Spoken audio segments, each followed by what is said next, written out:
c'est-à-dire introduire un témoignage dans un fait historique. Témoigner, dire la vérité sur ce qu'on a vu, ce qu'on a entendu, ce qu'on a ressenti. Les événements sont vécus puis racontés par l'auteur, ou bien le témoin. L'auteur introduit des témoignages dans le but d'authentifier les faits rapportés, c'est-à-dire les rendre plus crédibles, plus véridiques, dans la mesure où les témoins ont assisté réellement à ces événements. Donc on dit texte historique subjectif, c'est-à-dire l'auteur est présent. Donc c'est lui qui a vécu l'événement, c'est lui qui a ressenti cet événement.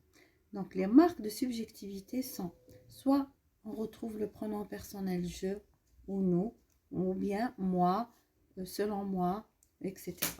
La visée de ce texte est informative, explicative. Les modalisateurs. Donc l'auteur utilise des modalisateurs pour exprimer ses réactions et ses sentiments. Par exemple, je n'ai jamais oublié, j'ai voulu revenir sur mes émotions, etc. Les mots aussi, il a un vocabulaire soit péjoratif ou un vocabulaire amélioratif, ce qui est positif ou bien c'est négatif. Mon exprimant l'opinion de l'auteur ou bien du témoin, heureusement, impitoyable, etc. Donc, les modalisateurs, nous avons le modalisateur d'incertitude. Par exemple, peut-être, probablement, je ne suis pas sûr que. Les modalités de certitude, certainement, sans aucun doute, sûrement, être sûr. Ou bien les modalisateurs appréciatifs, il est dommage que, bien, admirable, etc.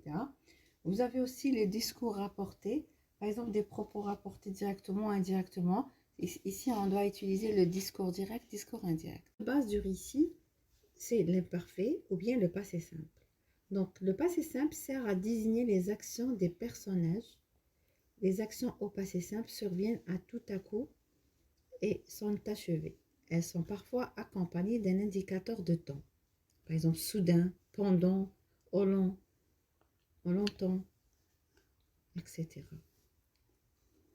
L'imparfait représente le décor ou les portraits des personnages. Temps de la description, c'est l'arrière-plan du récit. Par exemple, je dis des familles y vivaient. L'imparfait exprime des actions en train de se dérouler et dont la durée n'est pas précisée.